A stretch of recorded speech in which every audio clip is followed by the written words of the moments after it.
নমস্কার বন্ধুরা, কেমন আছো সবাই? সবাই নিশ্চয়ই খুব ভালো আছো। ডেলিকেটেড ফ্লেভারে তোমাদের সবাইকে স্বাগত। বন্ধুরা, যে কেকটা আজকে তোমাদেরকে আমি বানিয়ে দেখাবো সেটা হলো রসমালাই ফ্লেভারের 1 কেজি একটা কেক। তো আজকে এই কেকটা আমি দুটো 6 ইঞ্চ টিনে বেক করে রাখা স্পঞ্জকে কেটে তার মাধ্যমে বানাবো। আমার কাছে 1 কেজি কোনো স্পঞ্জ বানিয়ে রেডি ছিল না, আর কেকটা আমার কাছে এমার্জেন্সিতেই এসেছিল। তো সেই জন্য এই দুটো যে 6 ইঞ্চ টিনে বেক করা স্পঞ্জ ছিল, যেটা দিয়ে আমি 1/2 কেজি কেক বানিয়ে থাকি, তো এই দুটোকে আমি একসাথে জুড়ে নিয়ে 1 কেজির শেপ দেব, আর তারপরে বানাবো কেকটা আমি। তো এখানে ক্রিমটাতে কিছুটা ইয়েলো কালার অ্যাড করে নিচ্ছি, কারণ কেকটা বানাতে আমি ইয়েলো কালারের ক্রিমটা ইউজ করব। দেখো বন্ধুরা, এখানে একটা স্পঞ্জের স্লাইসকে আমি যেমন শেপে ছিল সেরকমই রেখেছি, আর একটা যে স্পঞ্জ ছিল সেটাকে আমি গোল করে কাট করে নিয়েছি। আর কাট করে নিয়ে আমি 1 কেজির সাইজ বানানোর জন্য একটা স্পঞ্জের চারপাশে বসিয়ে নিয়েছি।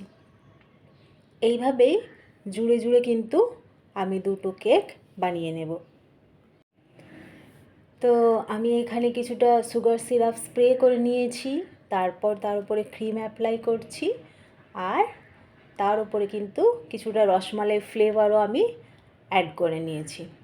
বন্ধুরা, একটা স্লাইস কিভাবে আমি কাটছি সেটা কেটে তোমাদের আমি এখানে দেখিয়ে দিচ্ছি।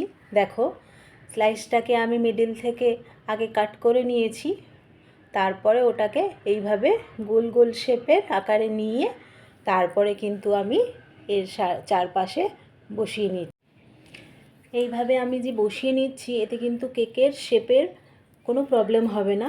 কেকটা যে আমি বানাবো, ফার্স্ট কোটিংটা করার পরে বেশ কিছুটা সময় আমি এটা ফ্রিজিং করে নেব, যাতে ভালো করে সেট হয়ে যায়।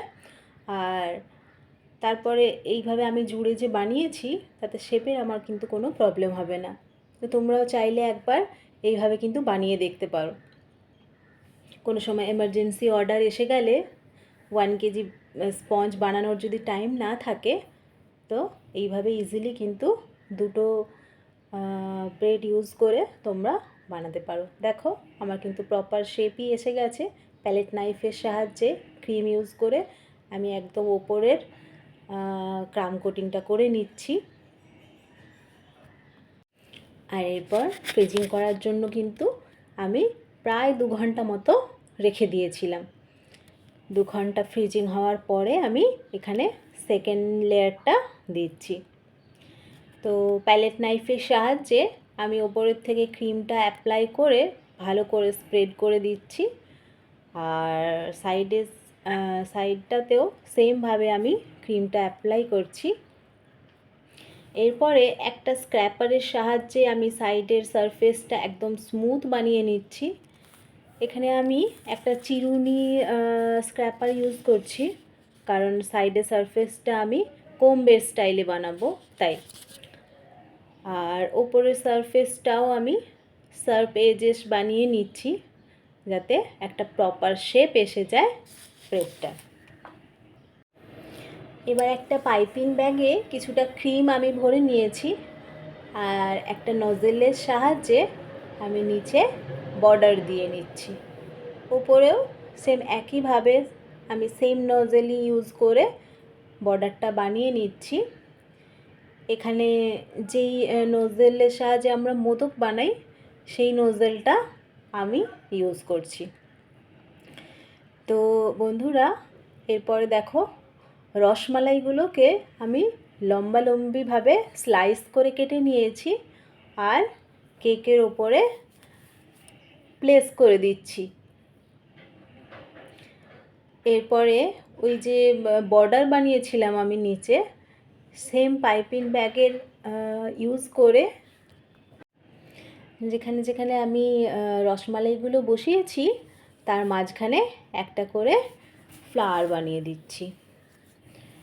দেখো, কেকটা দেখতে কত সুন্দর লাগছে। এবারে ওপরের থেকে আমি কিছু আমন্ড কুচি করে কেটে রেখেছিলাম সেইগুলো কিন্তু ছড়িয়ে দিচ্ছি। আমার কেক অলমোস্ট রেডি হয়ে এসেছে। তো তোমরা আমায় জানিও আজকের এই কেকটা তোমাদের কেমন লাগলো। বন্ধুরা, যদি ভালো লেগে থাকে প্লিজ একটা লাইক করে দিও। আর আমার চ্যানেলে যদি নতুন ভিউয়ার্স হও তাহলে চ্যানেলটা সাবস্ক্রাইব করে নিও। আমি রোজই এরকম নতুন নতুন কেকের ডিজাইন নিয়ে আসব, সাথে থাকবে বিভিন্ন রকমের ট্রিক আর টিপস, সেগুলো সবই আমি তোমাদের সাথে শেয়ার করব। তোমরাও যদি কোনো হোম বেকার হও তাহলে তোমাদের সেগুলো খুবই কাজে আসবে। তার সাথে তোমরা যদি আরও কোনো নতুন ভিডিও আমার কাছে দেখতে চাও কমেন্টের মাধ্যমে সেটাও আমায় জানিও। আর আজকের এই কেকটা সম্পর্কে যদি তোমাদের কিছু বলার থাকে, কিছু জানানোর থাকে, তো সেটাও আমায় কিন্তু তোমরা কমেন্ট করে জানিও। তো বন্ধুরা, আজকের আমার কেকের ফাইনাল লুক কিন্তু একদমই রেডি। চলো তাহলে আজকের মতো টাটা, দেখা হবে নেক্সট কোনো একটা ভিডিওতে। আমি আবার তোমাদের জন্য নতুন কোনো কিছু ভিডিও নিয়ে আসব। তো আজকের মতো tata and thanks for watching.